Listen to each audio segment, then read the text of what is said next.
This is going to be so fun. Coming up, we're counting down the top 10 television theme songs from the 80s. Songs that were at the top of their game back in the day, and they still hit you in the gut with a potent punch of nostalgia whenever you hear them. You're going to love this. Some of them you're going to recognize from the radio. Some became major hit singles. Others sparked some behind-the-scenes drama. They're almost acts before they even got the green light. Some great stories here. And there's a story in here that's going to blow your mind. One of the most beloved TV themes ever was intentionally ripped off from Cream's epic rock classic, Sunshine in Your Love, with the composer freely admitting that he just took from it. Find out what song it is and if it landed him in hot water because Cream knew about it. What's going to be number one? Let's take a time machine through the golden age of television when theme songs were still king and not like 5 seconds long. It's the ultimate trip down memory lane coming up next. Hey, music junkies, Professor Rock, always here to celebrate the greatest artists and the greatest songs of all time. If you remember The Gong Show, you're going to dig this channel of deep musical nostalgia.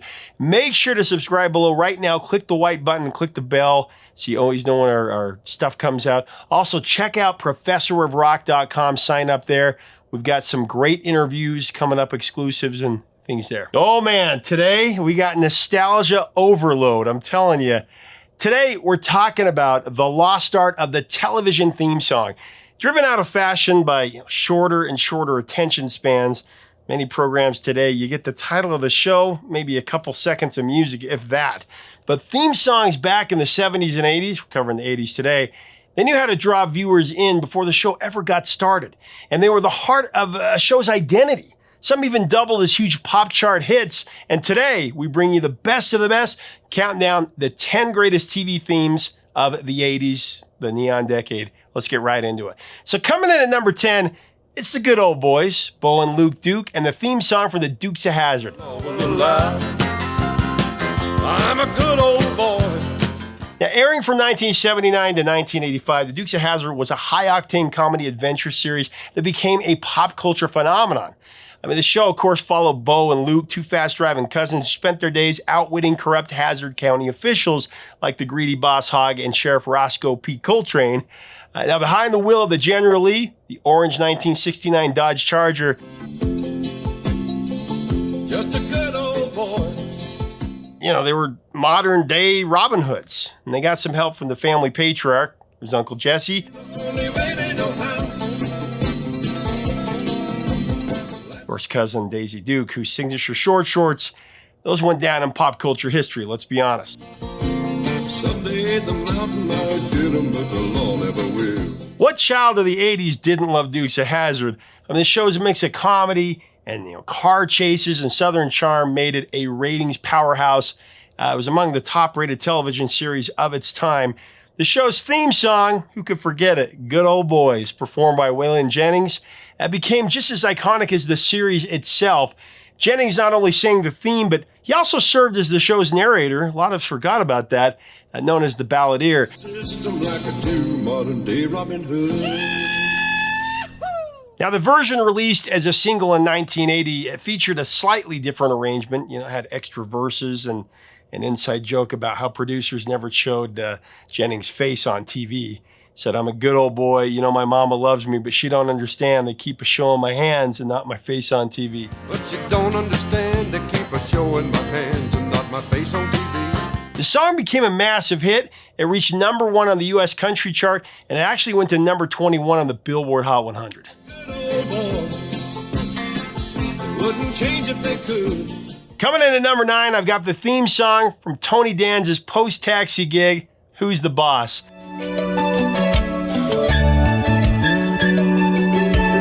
Now, premiering in 1984, Who's the Boss was one of the defining sitcoms of the 80s. Running for 8 seasons, it went all the way into the 90s, 92. The series followed Tony Danza as Tony Maselli and his daughter Samantha, played by Alyssa Milano, who was a first crush for many of us.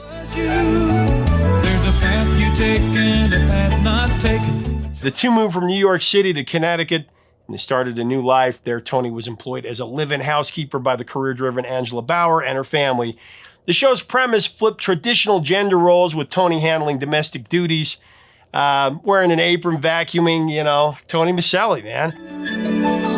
There's a time for love and a time for They did all this in a very whimsical way. I liked Who's the Boss, guilty pleasure. The Who's the Boss theme song, though, brand new live, what a great song. It was an essential part of the show's identity. Written by series creator Martin Cohen and Blake Hunter, the music was composed by Larry Carlton and Robert Kraft. You'll hear Larry Carlton a lot in here. The song's optimistic lyrics and uplifting melody reinforced the show's themes of new beginnings and unexpected happiness. That's how I felt. 3 different versions of Brand New Life were recorded over the years. Do you remember this? The first was performed by Larry Weiss. That was used in seasons 1 and 2.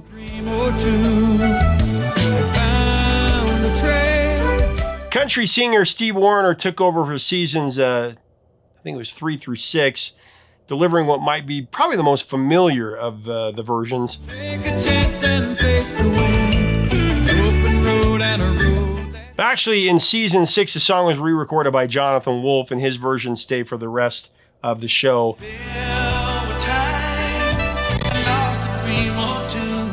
At its peak, Who's the Boss was one of the most popular sitcoms on television, consistently ranked in the top 10 of the Nielsen ratings, at least from 85 into 89. While some critics found the theme song overly sentimental and optimistic, for fans, its cheerful tone captured the spirit of the show. I feel that way. I mean, even decades later, Brand New Life remains a nostalgic touchstone, symbolizing an era when sitcoms just made you feel good. Brand new life, a brand new life around the bend. All right, coming in at number 8, I've got the theme that many of us learned to play on the piano, talking about Hill Street Blues. Debuting in 1981, Hill Street Blues redefined the police drama genre. It introduced a gritty, serialized storytelling style, something that really set it apart from previous cop shows. You gotta remember, created by Stephen Bochco, the series followed the officers and detectives of the Metropolitan Police Department's Hill Street Station. See surplus store corner People's Drive, 124th Street.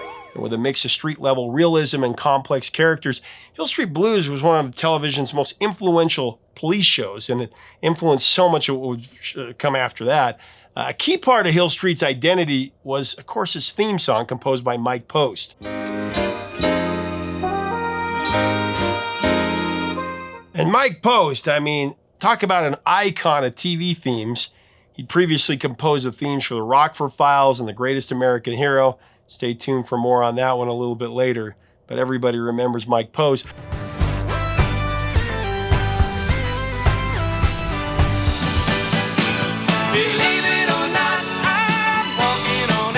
Bochco didn't want a typical, high-energy cop show theme like Chips, for example. He turned to Post and asked him to craft the instrumental, and he did it in just 2 hours after he watched the pilot.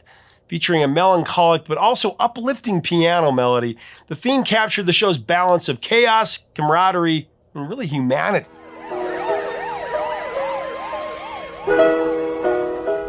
The recording also included legendary session guitarist Larry Carlton, whose expressive playing added emotional weight to this song, let's be honest. The Hill Street Blues theme also became a hit on the radio, climbed the charts and resonated beyond just the TV screen.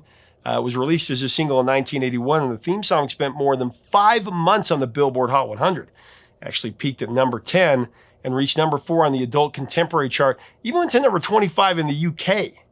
Actually, the track also won Best Instrumental Composition at the Grammy Awards.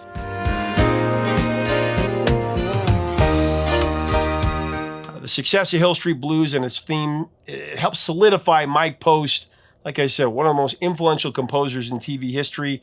He later went on to create iconic themes for LA Law, NYPD Blue, and, of course, the entire Law and Order franchise.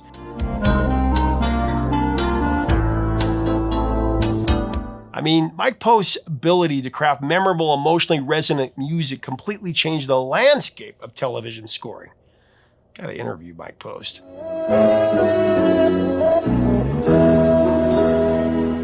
Oh man, coming in at number 7, it's everybody's favorite. From 1982, I've got the man who was a legend in Germany. I got the Hoff himself in Knight Rider. That's right, it's the Knight Rider theme.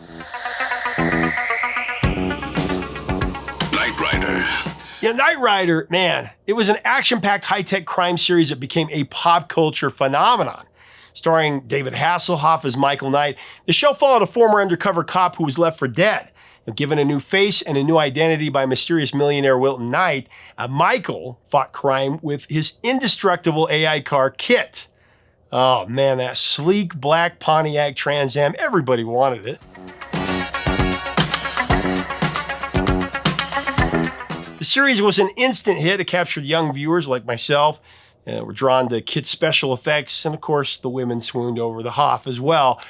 But KITT wasn't just a car. I mean, this was Michael Knight's trusted crime-fighting partner.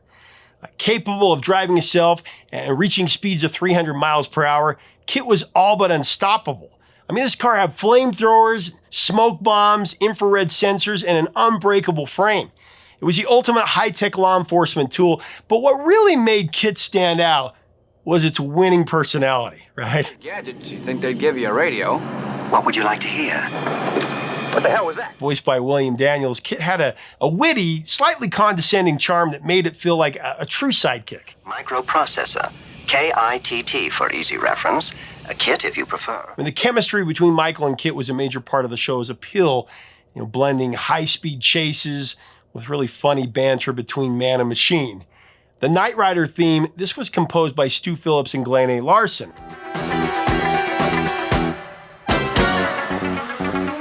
This theme was as futuristic as the show itself. Man, I still love this song.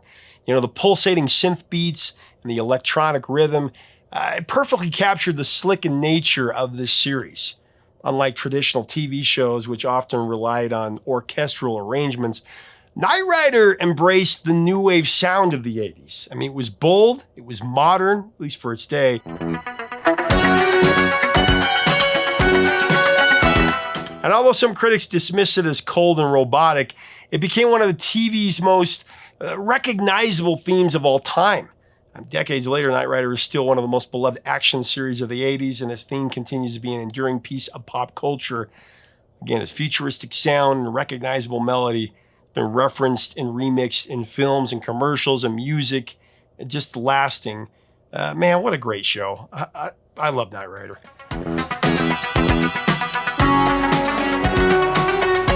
All right, coming in at number 6, I got a little bit of a cheesy one here, but I love it. We're going back to 1985 on this one for one of the era's great family sitcoms, Growing Pains.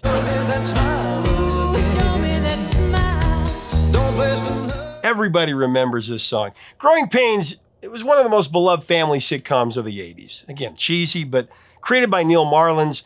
Growing Pains ran for 7 seasons and 166 episodes on ABC. Of course, it starred Alan Thicke as Dr. Jason Seaver, a psychiatrist who moved the practice to his home so he could be with his kids, and of course, his wife Maggie Joanna Kearns. She was a reporter.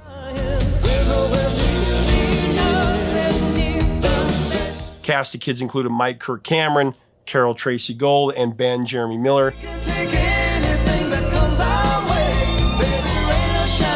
And of course, a 4th child, Chrissy Ashley Johnson. She was brought into the family in season 4, as many shows would do, bringing a baby that aged like 5 years in one season. The show balanced humor with heartfelt moments, and of course, like all 80s family sitcoms, it taught us some real-life lessons. It's kind of like the Brady Bunch of the 80s.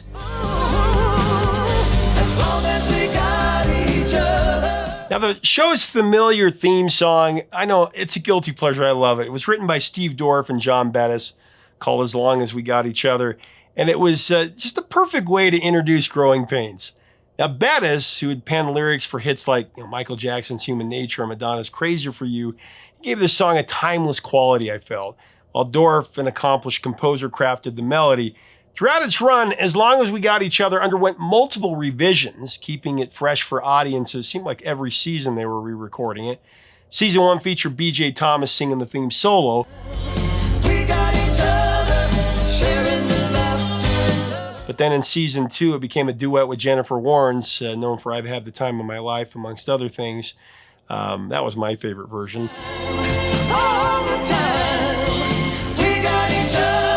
Here's what B.J. Thomas told me about it. I was at home, and the phone rang. I answered the phone, of course, and it was Steve Dorff, Stephen Dorff. Yeah, great song. And he said, hey, I'm a composer, and we're writing a song here for a pilot, a television pilot. And he said, it sounded so much like a B.J. Thomas song. He said, we need to know if you'll do it, we'll finish it out for you. If you don't want to do it, then we got to change it because it just sounds too much like you. And I said, hey, I'd love to do it. And, it was Alan Thicke. And, of course, Alan Thicke was really at a low time in his career. And it was nothing that was ever going to come of it, And so we did. I went out to California and recorded the thing. And, it was the show was such a huge hit. And I probably got as many airplays on that song just on television as any song I've ever done. And I did go and record it with Dusty Springfield. Yep. And Jennifer Warren. And also Jennifer Warren. Then they went back and just left it on me. And there were a lot of extraordinary things happened with that song with people. And there are all kinds of stories connected to that song. But it was a great song. Season 4 had B.J. Thomas and Dusty Springfield. It was actually released as a single in '88.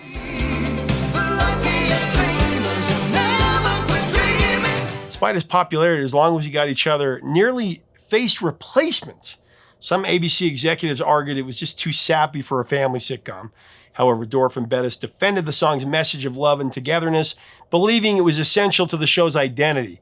In the end, the producer stood by the song, and you loved it, just like I did. Come on.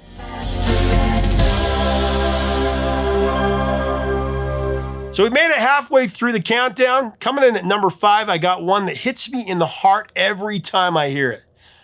A TV show that gave us Denzel Washington, Mark Harmon, Howie Mandel, talking about the theme from St. Elsewhere.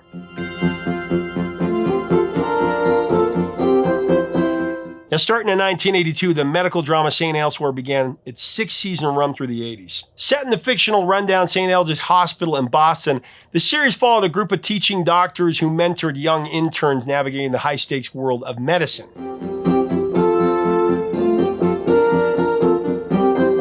I mean, like I said, it gave us so many familiar names, including the ones I mentioned, Denzel Washington, Mark Harmon.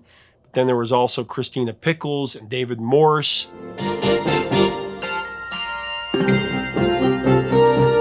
Unlike many idealized medical dramas of the time, St. Elsewhere embraced difficult topics and dark humor and character-driven narratives. Despite modest ratings, the show was a critical darling, and it built a loyal cult following over the course of 137 episodes. I've got it on DVD.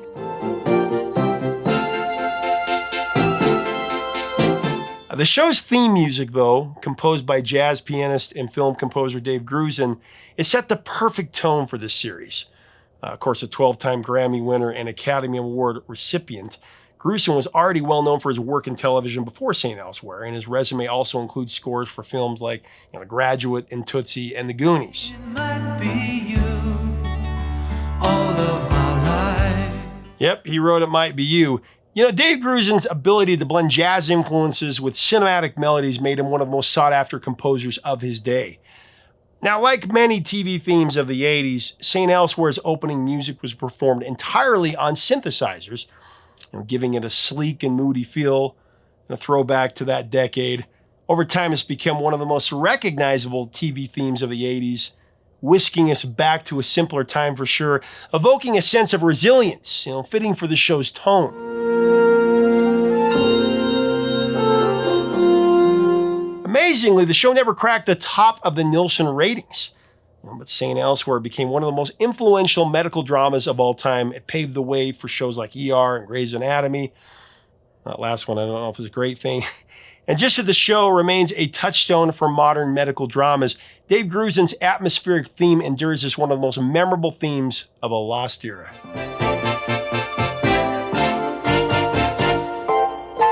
I don't think anybody's going to argue with my top 4 here. Heading into the number 4 spot, I can't lie, it's one of my personal favorites.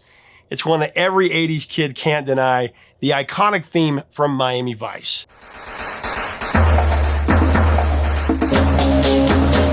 Set against the backdrop of Florida's Gold Coast, Miami Vice depicted the contrast between Miami's glamorous beaches and nightlife and its seedy underworld. Don Johnson and Philip Michael Thomas, they starred as undercover detectives Sonny Crockett and Ricardo Tubbs. Crockett and Tubbs, who could deny it? The pair took on the city's most dangerous criminals while sporting designer suits and driving fast cars.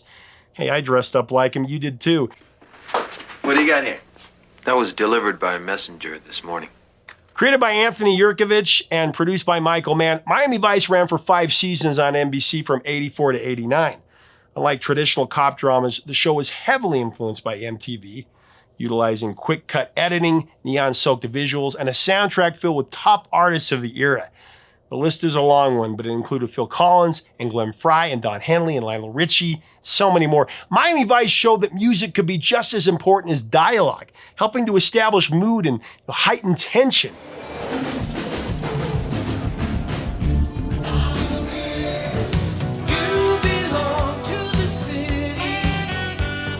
The show's theme song, of course composed by Jan Hammer, it's one of the most recognizable ever. Featuring pulsating synths and an electrifying melody, it was a perfect fit for the show. The Miami Vice theme became a cultural phenomenon in its own right. Released as a single in '85, it went straight to the top of the Hot 100 and made it one of the few TV themes to reach #1 on the charts. In fact, it was the last #1 instrumental of the rock era. It also won 2 Grammy Awards in 1986, and its music video was pretty sweet. Featured Jan Hammer in the role of the villain, jamming away on his keyboard and guitar, being chased by Crockett and Tubbs. Perfect.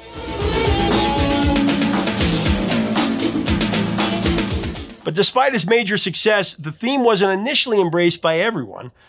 Seems to be a recurring pattern with some of these things. Some TV executives and critics felt the electronic-driven score was just too unconventional for primetime.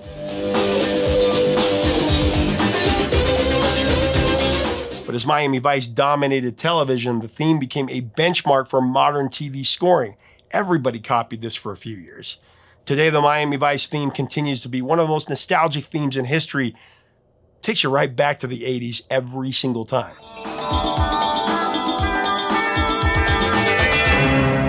Oh man, coming in at #3, it's the theme from a show about the most kick-ass crack commando unit around.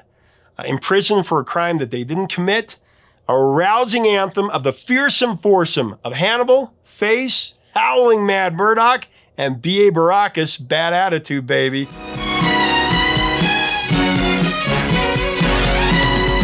They all escaped into the LA underground, surviving as soldiers of fortune. If you have a problem, if no one else can help, and if you can find them, maybe you can hire the A-Team. I love it when a plan comes together. Such a great show.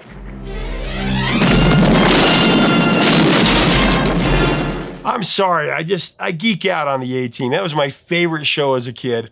It all came together perfectly for NBC's The A-Team. One of the best action-adventure shows of the 80s. I have all the toys. I still have the toys up on my shelf over here. The series had a relatively short 4-year run, though, but its impact has lasted a lifetime for those who grew up watching it. And it's got a cool story about this one.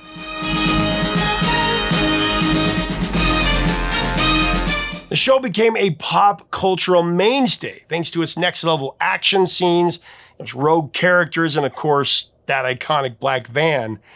The theme song was composed by Mike Post. We already talked about it with Hill Street Blues.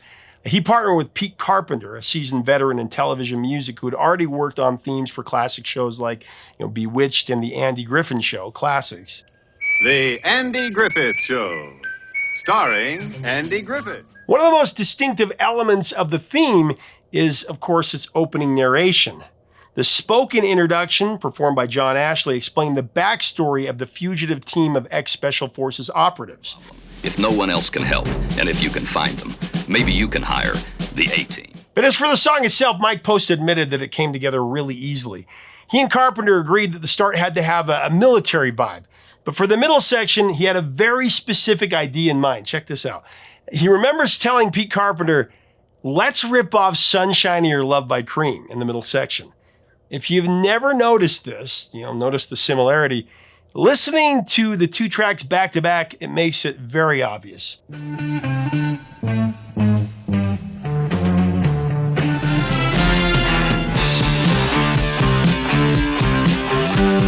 Luckily, Cream's Jack Bruce was cool about them using the riff because he had also borrowed it himself. Jack Bruce admitted that the famous bass line from Sunshine of Your Love was inspired by Jimi Hendrix. after watching him perform live. So in a way, the theme from the A-Team was carrying on a musical tradition, influencing a whole generation to rock out to Cream and Hendrix without even realizing it. I think it's really cool. I didn't know that until just a few weeks ago.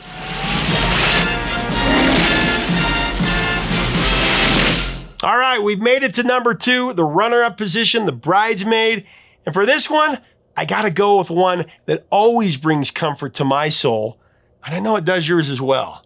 Talking about Without Us, the Family Ties theme. Without us, and there ain't no nothing. Now, first airing in 1982, Family Ties is one of the most beloved sitcoms of the 80s. Ran for 7 seasons. Its finale dropped in 89, which was appropriate. Created by Gary David Goldberg, the series captured the cultural shift of the 80s perfectly, where the liberal ideas of the 60s and 70s clashed with the conservatism of the Reagan era.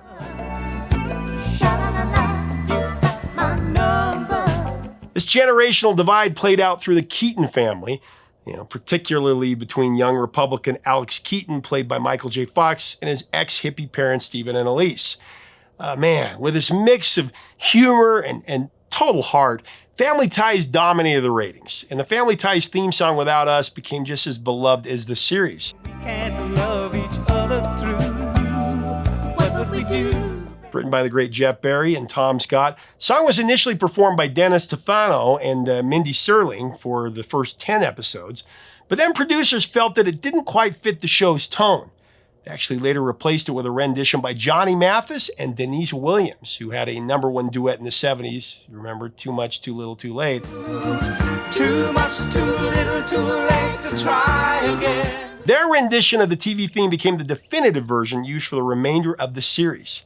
So here's what Johnny Mathis and Denise Williams told me about this in interviews I did with them. That's you and Denise singing the theme song to the TV show Family Ties. What would we do, baby? I love without us? Yeah. I love that. Without us, sha-la-la-la. Your and classic the stuff. wonderful horn player that wrote it. Da-da-da-da. Yeah. Sha-la-la-la. Sha-la-la-la. I love it. What's that mean? And it's just such a happy song, and such a great TV show to have it to as well. And again, that was so great that you were able to work with Denise, because that spawned so many great duets with Gladys Knight and Natalie Cole, of course, Dionne Warwick, Barbara Streisand. Oh, my lady friends. Oh, and they're all so precious to me. I have made lasting friendships with so many wonderful, talented women in my life.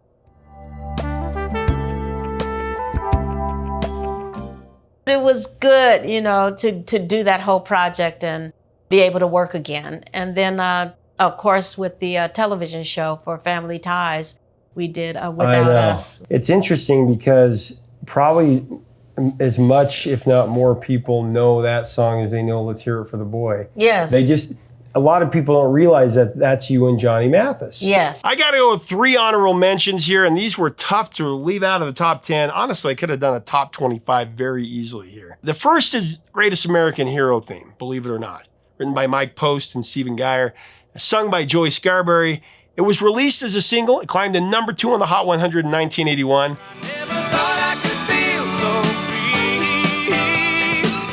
And my second honorable mention is the Moonlighting theme, performed by Al Jarreau, the late Al Jarreau. So great. It was a vital part of the hit series starring Bruce Willis and Sybil Shepherd. My wife and I love the show.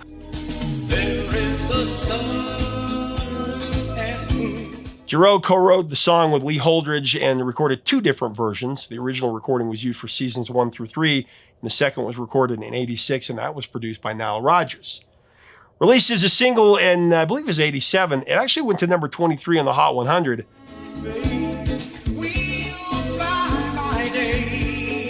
And then last but not least, I got to throw in one more, the Golden Girls theme, Thank You for Being a Friend, written by Andrew Gold, clear back in 1978.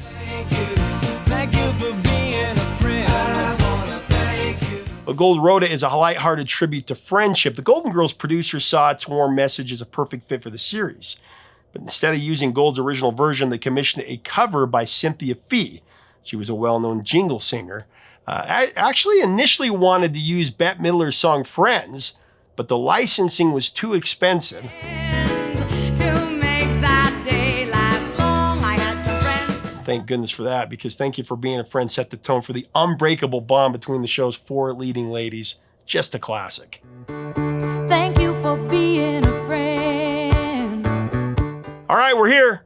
We're at the #1 song, and was there any doubt? I mean, this is a no-brainer. For the top spot, we're going to the place where everybody knows your name. Cheers. Not only is it the best theme song of the 80s, but in my opinion, it's the greatest TV theme ever.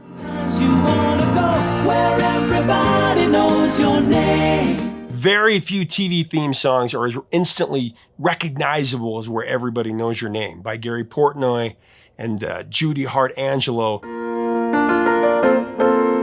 Making your way in the world today. Now, the song originated from an unlikely source, a musical called Preppies that Portnoy and Angelo were working on together.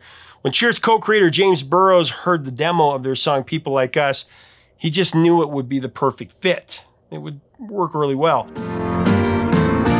And they're always glad you came. The producers of Cheers asked the duo to rework the lyrics, though, to better fit the show. Portnoy and Angelo delivered, creating a song that captured the comfort, of course, the familiarity of the Boston bar.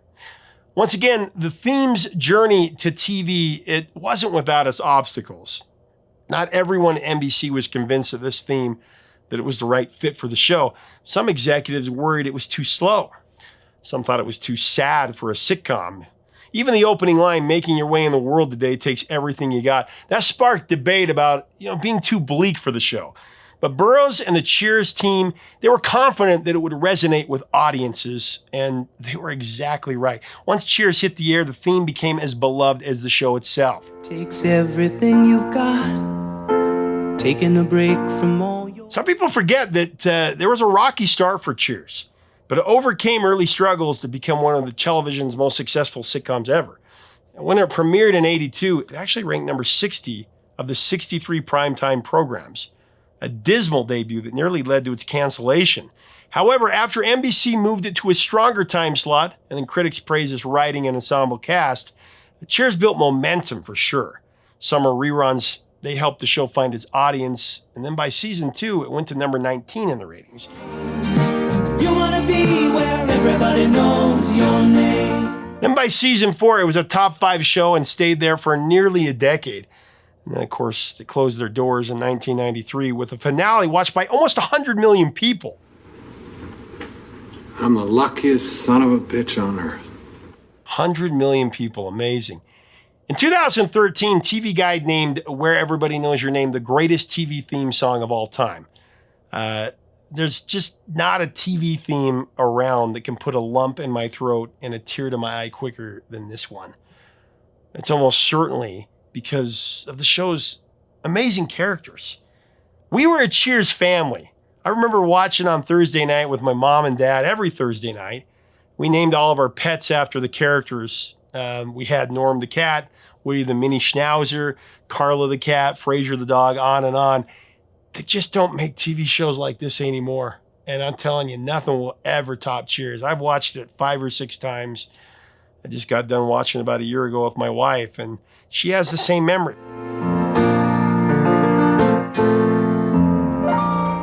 So what about you? What do you think about this top 10 TV themes? What are your memories of these shows, of these songs? Let's have a great discussion. Should I do the 70s? Let me know below. If you like our content, we invite you to subscribe. We'd love to have you as part of our community. Till next time, 3 chords and the truth.